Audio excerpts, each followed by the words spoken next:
Welcome, my juicers. Uh, Welcome back for another episode of Spirit Juice No Additives. So happy to be back on here. I'm always going to say that because every time I get an opportunity to talk with you guys, I feel empowered, I feel inspired, I feel encouraged, I feel supported.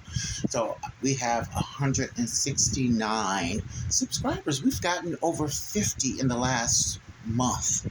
So that is a good sign that we're doing something right over here.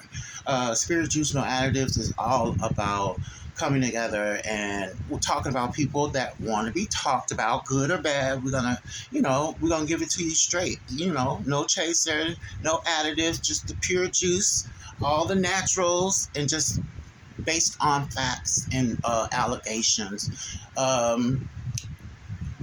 Yeah. So I'm very grateful. Like, share, and subscribe. Let's real quickly. Oh, where's it? Where's it? Oh, here it is. 199 promises. Let's do one. I ain't got my glasses again. I left them on my desk. And ye shall serve the Lord your God, and he shall bless thy bread and thy water, and I will take sickness away from the midst of thee. And ye shall serve the Lord your God, and he shall bless thy bread and thy water, and I will take sickness away from the midst of thee. Exodus 23:25. Yeah, 23:25. God is all about meeting our needs.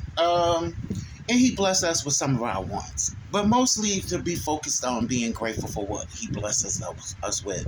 And if you believe in him, he is surely to do what he said he will do, which is provide your every need. Okay? So let's jump right in. Travell Hill was sentenced today. He got 32 years.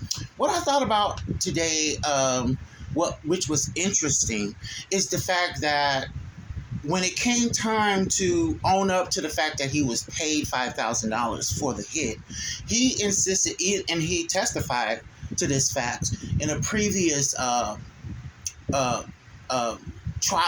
Tim Norman trial. No, when he accepted the plea, he said that he was paying $5,000 by DJ for the hit through Tim Norman. But at the sentencing, the judge was going through the facts, and he mentioned, okay, you were paid $5,000 for this hit, for this murder, and he insisted he didn't. So I don't know what that was all about. They alleged that he wasn't the smartest tool in the shed, but now he's insisting that he was not paid. The money that he received, he never talked to Tim directly, or about this murder for hire. He talked through other people. He was paid through DJ. He said the money wasn't for the hit or for the murder. He also seemed like he was kind of backtracking for some odd reason. I'm like, you're already being sentenced. You already got this far. You got the death penalty off the table. So I don't understand that little aspect of why you're not owning up to. I mean, did he just give you $5,000? What did he give it to you for? I mean, that part the judge just left in limbo. But he did admit that he conspired, to murder, and that he did murder. So the whole money aspect of it, I have no idea. But he got 32 years. In Missouri, is like life is 32 years. Now, we can anticipate that not being the outcome for Tim because he took it to trial, so he's going to get the fullness of life, natural life.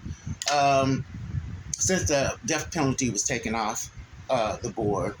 And he took total ownership, people, for his role in all of this. He said he's been dead ever since this happened, that he's been walking around like pretty much a zombie because he did this. And he knows or predicts that he's not going to live long in jail. He's going to be murdered. He did it out of fear, he said. Not just because of the money, but he knew walking around in Missouri on the streets that in St. Louis that he was going to be murdered if he didn't do this. So I guess he tried to make it seem less intense or less purposeful by saying he didn't. I mean, it wasn't for the money. It was because of fear. That he was going to be killed on the street because he was asked to do this, or told to do this, and if he didn't do it, he would have been murdered. So basically, it's the fear factor, not so much the money. But he took ownership. The family got an opportunity to address him about how they felt about him murdering their brother. His mom, Andre's mom, was there. His two sisters, his brother, and an aunt was there to, I guess, do victim impact statements to Travell. But when he stood up and instead of not having anything to say, he just took some time out and just said, "Hey, I was dead wrong. I regret it. As soon as I did it," and he said that whatever sentence I get, I deserve it. I take it and I'll run with it. Basically, he shouldn't have did it, and he anticipated not living long anyway, because he might be murdered in jail. I think him taking ownership and the other two people, they got 3 more sentencings to do. Of course, Tim Norman, the insurance guy, and Terica Ellis, the one that was the go-between and lured Andre.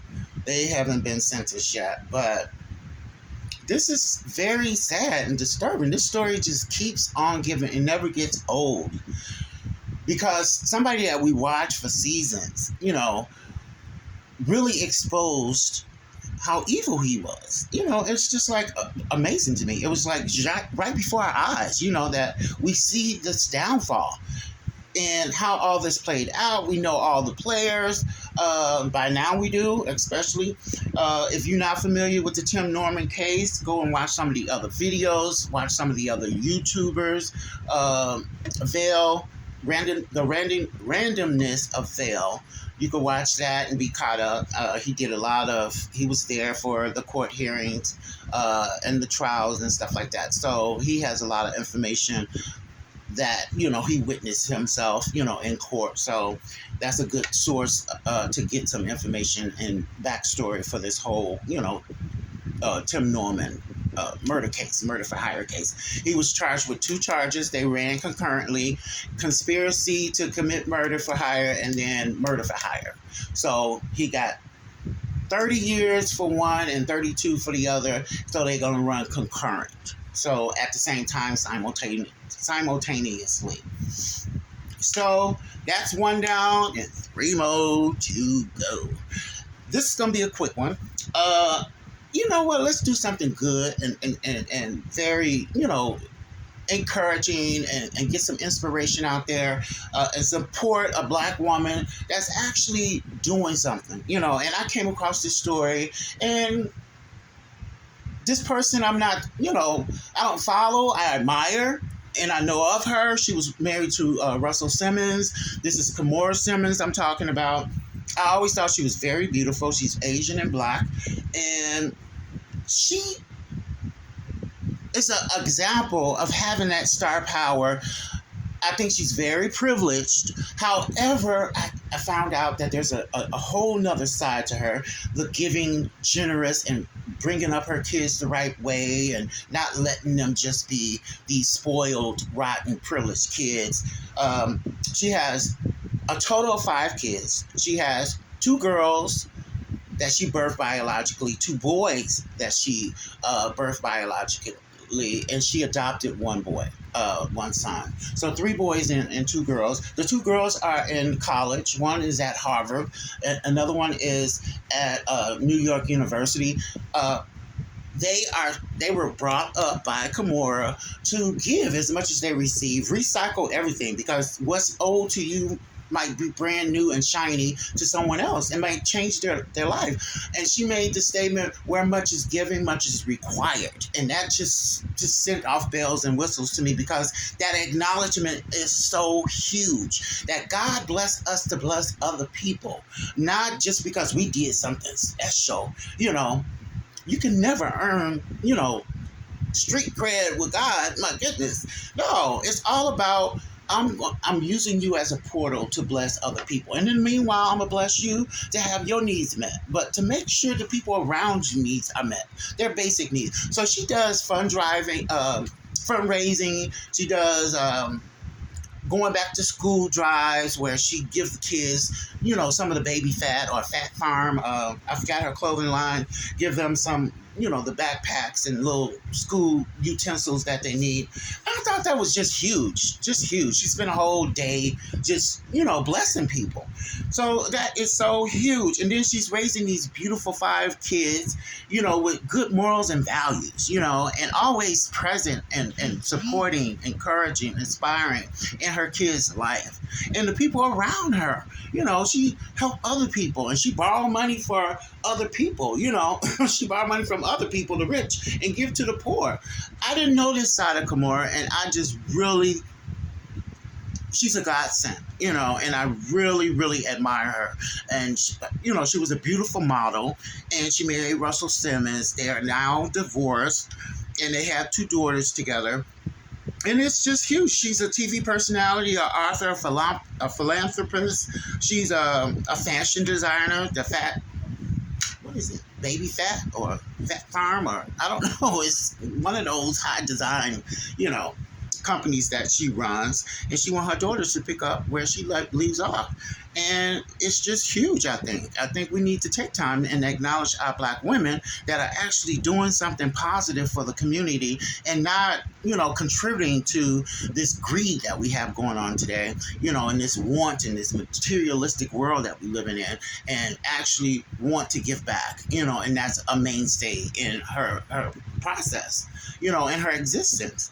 So that's huge. But I just wanted to come on here, and then I just wanted to briefly just mention Cardi B being sued by some tattoo artist because of her cover art for a single or, her next music project.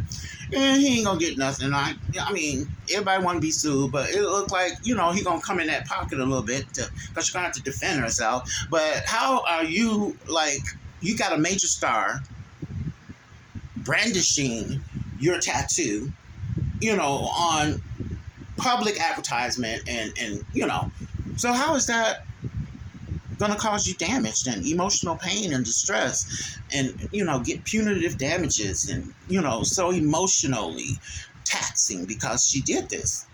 They're going to throw it out. But she had to hire a lawyer anyway, because if she don't, he's going to win. So she had to defend herself. But, yeah, that's all I got. Thank you guys for the 169 subscribers. I love all my subscribers. I love all my soon-to-be subscribers. Support the channel. That's $ Spirit Juice. Spirit Juice 51.